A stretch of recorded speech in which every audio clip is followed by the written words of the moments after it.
Hi friend, आपका स्वागत है आज के फिर एक जानदार और शानदार वीडियो लेक्चर में।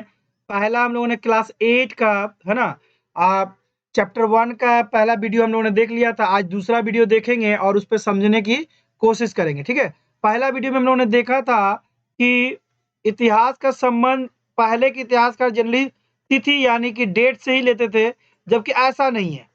इतिहास मतलब सिर्फ डेट नहीं है। इतिहास में डेट का इंपॉर्टेंट इस बात पे होता है कि उस डेट पे कौन सी घटना हुई, ना कि डेट अपने आप में कोई इंपॉर्टेंट मतलब रखता है। अगर कोई उस डेट में या उस तिथि पे कोई महत्वपूर्ण घटना हो जाती है तो ही वो अवधि इंपॉर्टेंट हो जाती है, ना तो अवधि जनरल जो है वैसा है, वैसे चलता रहेगा। ठीक है, अब हम लोग आते हैं वीडियो नंबर 2 में और आगे चलते हैं। हम अवधि कैसे तय करते हैं, यानी अभी तक हम लोग जो इतिहास पे हम लोगों ने बात किया तिथि तिथि से उसका उतना खास रिलेशन नहीं है, बल्कि अवधि से, पीरियड से है। ठीक है ना, उससे रिलेशन है। ठीक है, अब हम लोग जो जा रहे हैं पीरियड के बाद, है ना, अब हम लोग जा रहे हैं कि इन अवधि का रिलेशन कैसे तय हुआ, कैसे इसको महत्वपूर्ण बताने की कोशिश की गई। देखिए, 1817 में स्कॉटलैंड के अर्थशास्त्री और राजनीतिक दार्शनिक जेम्स मिल, क्या नाम था उनका, जेम्स मिल ने 3 विशाल खंडों में a history of British India, a history of British India को 3 विशाल खंडों में लिखा। ब्रिटिश भारत का इतिहास, जिसका हिंदी नाम होगा ब्रिटिश भारत का इतिहास।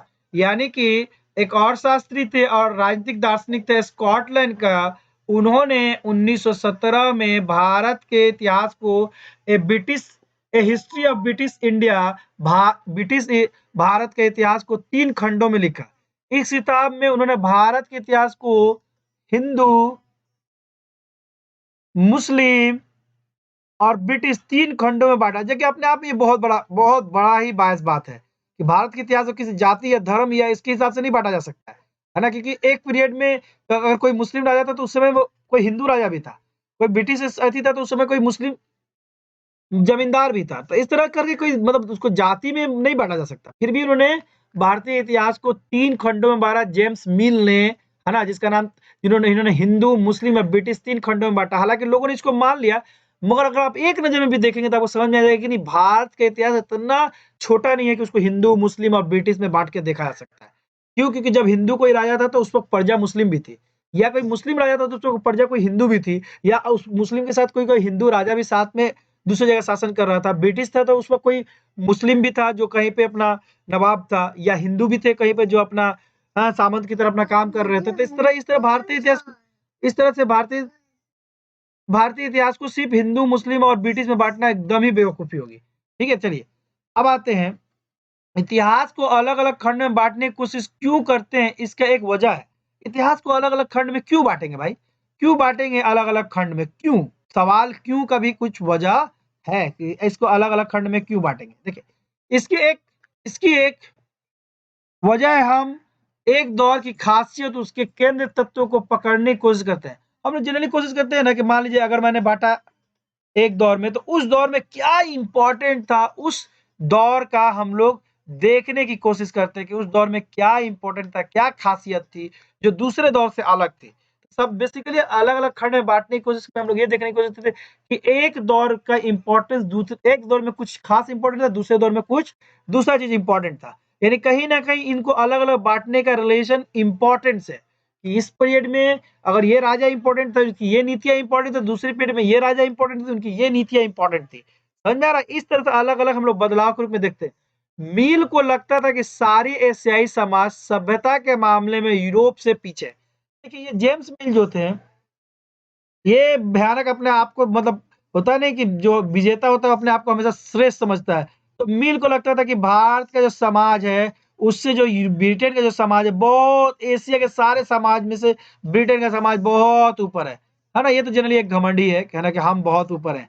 ठीक है, ये तो एक घमंडी है और कुछ नहीं, ये इसमें और कुछ है नहीं। ठीक है, कोई समाज किसी से ऊपर नहीं होता, सोच ऊपर होता है। ठीक है, आप किसी दूसरे देश पर कब्जा कर रहे हैं और कह रहे हैं कि हम बहुत ऊपर है, ये कैसा हो गया।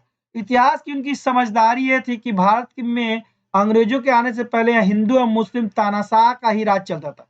वो मान रहे थे कि भारत में अंग्रेजों के आने से पहले हिंदू या मुस्लिम जो भी थे वो सब तानाशाह थे, और ऐसा बात नहीं है ना। यहाँ के राजा भी लोग में बहुत पॉपुलर थे, चाहे अकबर हो, चाहे अशोक हो, चाहे हर्षवर्धन हो। ठीक है, ये राजा लोग अपने आप में बहुत पॉपुलर थे, शाहजहां हो, है ना? तो ये कहीं न कहीं बहुत पॉपुलर राजा था, ऐसा नहीं था कि इनका जो समझदारी था, इनका समझदारी बहुत कम लिमिटेड था, ऐसा नहीं था, ठीक है? ये चारों ओर केवल धार्मिक बैर, जातीय बंधन और अंधविश्वास पे बोल रहा था। इनका मानना था कि देखिए चारों ओर सिर्फ धार्मिक बैर था, यानी देखिए मतलब क्या सोचे बोलिए? है ना? कि सारे भारत क्या इसके इनके आने से पहले क्या पूरा हिंदू मुस्लिम हमेशा ज़िंदगी में लड़ते ही थे क्या? जातिगत बंधन था, जातिगत बंधन मतलब क्या पूरा हमेशा हर समाज जाति में बंधा ही हुआ था क्या? अंधविश्वास ही सब चीज़ था क्या? ये इनका मतलब इससे पता चलता है कि इन्होंने भारत को उतना सही से नहीं देखा है, ठीक है? हाँ, अलग बात है कि इन्होंने भारत पे लिखा है, उनकी किताबों का है, मगर ये इस तरह से भारत को देखे हमेशा नेगेटिव तौर पे देखे, है ना? भारत में हर चीज़ अगर नेगेटिव होता तो इतना बड़ा समाज एस्टेब्लिश नहीं होता। मिल की राय में ब्रिटिश शासन भारत को सभ्यता की ओर ले जा सकता था, है ना? मतलब इसके पहले ही मतलब मिल साहब जो थे, जेम्स मिल साहब सोच रहे थे कि मतलब बस भारत में इसके पहले सभ्यता था ही नहीं था, है ना? जो भी है ब्रिटिश शासन के आने के बाद भारत सभ्यता की ओर जाएगा। ये अपने आप में बहुत बड़ा मतलब क्या कह सकते हैं, बहुत बड़ा घमंड था, ठीक है? इस काम के लिए ज़रूरी था कि भारत में यूरोपीय शिष्टाचार, कला, संस्थान और कानून को लागू किया जाए। ये मतलब कहने का मतलब कि जो भारत में जो यूरोपीय शिष्टाचार है वही बेहतरीन होगा, कला यूरोप का ही बेहतरीन होगा, संस्थाएँ यूरोप की बेहतरीन, कानून यूरोप की यानी इसके पहले भारत में कोई शिष्टाचार नहीं था, कोई कला नहीं था, इतना बड़ा कला कुछ भी नहीं था, संस्थानें नहीं थी, ये सब क्या बात हो गया, ठीक है? खैर कोई बात नहीं, जेम्स मिल साहब ने ऐसा सोचा, हम लोग उनके बारे में पढ़ रहे हैं, इसी से हम लोग को पता चला है कि हम लोग कितना मतलब इम्पोर्टेंस दे रहे हैं कि उनके विचारों को, मगर उनके विचार कहीं न कहीं हम लोग को एक इतिहासकार के रूप में, व्यक्ति के रूप में हम लोग को लगता है कि नहीं, इतना तो नहीं था। था, कुछ था मगर इतना भी नहीं था जितना ये एकदम पूरे तरह से नेग्लेक्ट कर दिया भारतीय समाज को, वैसा भी नहीं था।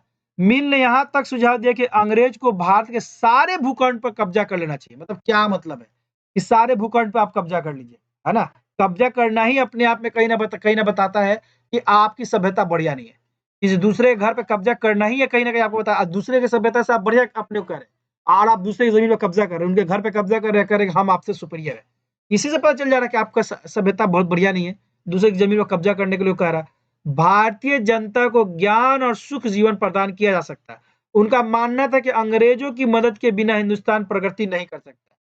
है ना? ये कहीं न कहीं वो अपने आप में ये था ना जेम्स मिल साहब, कहीं न कहीं आपने हिंदुस्तान को ठीक से समझा और ये जाना नहीं था। हिंदुस्तान बिना अंग्रेज के हाँ, अंग्रेजों के साथ मिल के साथ तरक्की करने में ज़्यादा आगे जा सकता है। ये हो सकता है, आपकी बात को हम लोग सहमत कर सकते हैं। मगर बिना अंग्रेजों के तरक्की ना करे, ये अपने आप में कहीं मतलब लॉजिक नहीं लग रहा। अंग्रेजों द्वारा सुझाए गए वर्गीकरण से अलग हटकर इतिहासकार भारतीय इतिहास को आम तौर पे उन्होंने क्या कहा था कि हिंदू मुस्लिम हिंदू मुस्लिम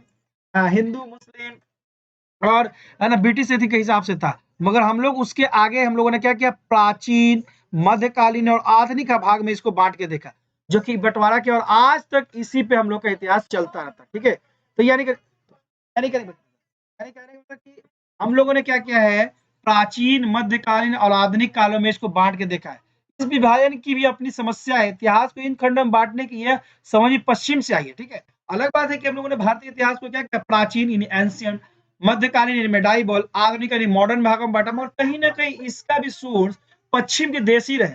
पश्चिम में आधुनिक काल को विज्ञान, तर्क, लोकतंत्र, मुक्ति और समानता जैसे यानी आधुनिक काल को माना है कि विज्ञान का है, तर्क का युग है, लोकतंत्र का युग है ना? इसको माना है कि आधुनिक काल का ये है, मुक्ति है, समानता जैसे आधुनिक बातों को गुण कहा गया।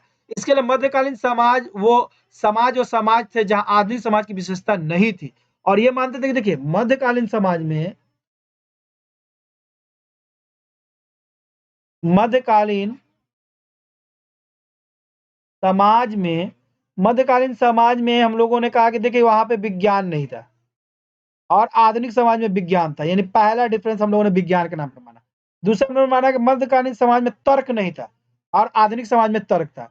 तीसरा हम लोगों ने माना कि मध्यकालीन समाज में समानता नहीं थी और आधुनिक समाज में समानता नहीं। इस बदलाव से ही मध्यकालीन से हम लोग आधुनिक की तरफ अपने को जाने वाला मानना शुरू कर दिया। ठीक है, तो कहीं ना कहीं इन तर्कों को हम लोगों ने पश्चिम के देशों से ही लिया था और आधुनिक विचारधारा कहीं ना कहीं पश्चिम के देशों से ही लेकर हम लोगों ने भारतीय इतिहास को तीन भागों में, प्राचीन, मध्यकालीन और आधुनिक भागों में बांटा, जबकि जेम्स मिल ने बांटा था हिंदू, मुस्लिम और ब्रिटिश इतिहास, जो कि अपने आप में बहुत ही बायस, बहुत ही पक्षपाती था।